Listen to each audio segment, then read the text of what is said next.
Hi friends. അപ്പോൾ ഇന്നത്തെ വിഷയം ഞാൻ നിങ്ങളുമായിട്ട് സംസാരിക്കുന്നത്, നമ്മളെല്ലാവരും ഫോണ് അമിതമായിട്ട് യൂസ് ചെയ്യുന്ന ആൾക്കാരൊക്കെയാണല്ലേ. ചില സമയത്ത് നമ്മളെ വീട്ടിൽ എത്തിയാൽ പോലും ഫോണ് താഴെ വയ്ക്കത്തില്ല, ചാറ്റിങ്ങും അത് കാര്യങ്ങളൊക്കെ ആയിരിക്കും.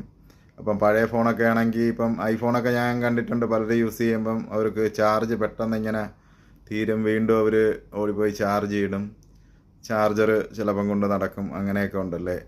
ബാറ്ററി എന്താണ് ലോ ബാറ്ററിയൊക്കെ ആയി പോവും പെട്ടെന്ന്. അപ്പം വീണ്ടും നമ്മൾ കൊണ്ട് ചാർജ് ഇട്ടൊക്കെ വയ്ക്കും, വീണ്ടും പെട്ടെന്ന് കോള് വരും, എടുത്തുകൊണ്ട് പോവും, അങ്ങനെയൊക്കെയാണ്.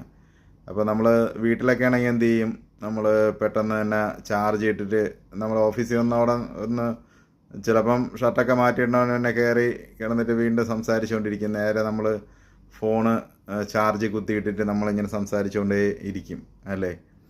അപ്പം അതിൻ്റെ നമ്മൾ അങ്ങനെ ചെയ്യാൻ പാടില്ല. എന്തെന്ന് വെച്ച് കഴിഞ്ഞാൽ കുറേ ഇൻസിഡൻറ്റ് ഇങ്ങനെ ഞാനും കണ്ടായിരുന്നു, നിങ്ങളും കണ്ടിട്ടുണ്ടാവും. ഫോണ് പൊട്ടിത്തെറിച്ചു അതെന്നൊക്കെ പറഞ്ഞിട്ടല്ലേ. നമ്മളാരും അതൊന്നും ശ്രദ്ധിക്കാറില്ല. ചിലയിടത്തൊന്നും ചില കമ്പനികളുടെ ഫോണ് അങ്ങനെ എന്തോ ഭാഗ്യം കൊണ്ടൊക്കെ നമുക്കൊന്നും പറ്റാറുമില്ല. അപ്പം എല്ലാവരും ശ്രദ്ധിക്കുക. നമ്മൾ ചെയ്യുന്ന സെയിം കാര്യം കൊച്ചു പിള്ളേരും കാണുന്നുണ്ട്. എന്ന് വെച്ച് കഴിഞ്ഞാൽ ഇപ്പം 10ാം ക്ലാസ്സിലും ഇല്ല 8ാം ക്ലാസ്സിലും അവരൊന്നും അപ്പോഴും ഫോണ് ചിലപ്പം നമ്മളവിടെ വച്ചിട്ട് പോയി കഴിഞ്ഞാലും ചാർജ് നമ്മൾ അവർക്ക് കൊടുക്കാറുമുണ്ട്, ചിലപ്പോൾ യൂസ് ചെയ്യാൻ വേണ്ടി. ഇപ്പോൾ ഓൺലൈൻ ക്ലാസ്സൊക്കെ ആണെങ്കിൽ അവരെന്ത് ചെയ്യും, ചാർജ് ഇട്ടിട്ട് തന്നെ അവർ വീണ്ടും അത് യൂസ് ചെയ്തുകൊണ്ടിരിക്കും.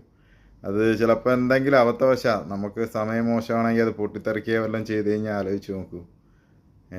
അപ്പം ചില ഫോണുകൾ പെട്ടെന്ന് ചൂടാകുന്നുമുണ്ട്. ചില സ്ഥലത്തൊക്കെ ഇങ്ങനെ റയറായിട്ട് ഇൻസിഡൻറ്റ് ഉണ്ടാവാറുണ്ട്. അപ്പോൾ അതൊന്ന് ശ്രദ്ധിക്കണേ എല്ലാവരും. അപ്പോൾ നമ്മളെ കണ്ട് തന്നെയാണ് കുട്ടികളും പഠിക്കുന്നത്. അപ്പോൾ അവരും അതുപോലെ ചാർജിലൊക്കെ ഇട്ടിട്ട് തന്നെ ചിലപ്പോൾ രാത്രിയിൽ അവരെ റൂമിൽ പോയി നമ്മൾ നോക്കാൻ പറ്റത്തില്ല. അപ്പോൾ അവർ ഇത് തന്നെ ആയിരിക്കും അതും ചാർജ് ഇട്ടിട്ട്. ഹെഡ്ഫോൺ ഉണ്ടെങ്കിൽ ചിലപ്പോൾ ഹെഡ്ഫോൺ വെച്ചിട്ട് അവർ സംസാരിക്കും, ഇല്ലെങ്കിൽ നേരെ അവരതെടുത്ത് വെച്ചിട്ടായിരിക്കും കയ്യിൽ വെച്ചിട്ട് ചെയ്യുന്നത്. പെട്ടെന്നൊരു ഇൻസിഡൻറ്റ് ഉണ്ടായി കഴിഞ്ഞാൽ എന്ത് ചെയ്യും? എല്ലാവരും ഒന്ന് ശ്രദ്ധിക്കണേ അതൊന്ന്. നമുക്ക് ആർക്കും ഒന്നും വരരുത്, അതാണ്. ചെറിയൊരു എന്തെങ്കിലും വന്ന് ഇപ്പം കൈ തന്നെ, ഇപ്പം കയ്യിലിരുന്ന് പൊട്ടിയാൽ പോലും, കൈക്ക് എന്തെങ്കിലും പറ്റിക്കഴിഞ്ഞാൽ പോലും ആലോചിച്ച് നോക്കൂ. കുട്ടികളുടെ അതൊക്കെ ആണെങ്കിൽ വലിയവരായാലും എല്ലാവരും ഒന്ന് ശ്രദ്ധിക്കണം. അപ്പോൾ നമ്മൾ ഫോണ് യൂസ് ചെയ്യുമ്പോഴത്തേക്ക് അത് ഒന്നാലും ചാർജ് കയറിയിട്ടൊന്ന്, നമ്മളിപ്പം കുറഞ്ഞ് വരുന്നുണ്ടെങ്കിൽ ഒരു അരമണിക്കൂർ ചാർജ് ഇട്ടിട്ട് നമ്മൾ യൂസ് ചെയ്യുക കേട്ടോ. അത് ആരും അങ്ങനെ ചാർജ് ഇട്ടുകൊണ്ട് ഒന്നും ചെവിയിൽ വെച്ചുകൊണ്ടൊന്നും ഇരിക്കണ്ട. അബദ്ധവശാൽ പഴയ ഫോണോ ഇപ്പോൾ പുതിയത് പോലും ചെയ്യുന്നുണ്ട്. ചിലപ്പോൾ ഇലക്ട്രിക് കാറുകൾ വരെ ചിലയിടത്തൊക്കെ ആക്സിഡൻറ്റ് കിടക്കുന്നത്, സ്കൂട്ടർ എല്ലാം അതുപോലെ തന്നെയാണ് ഇതും. ഇലക്ട്രോണിക്സ് ഐറ്റംസ് അല്ലേ, എല്ലാവരും ഒന്ന് ശ്രദ്ധിക്കുക കേട്ടോ.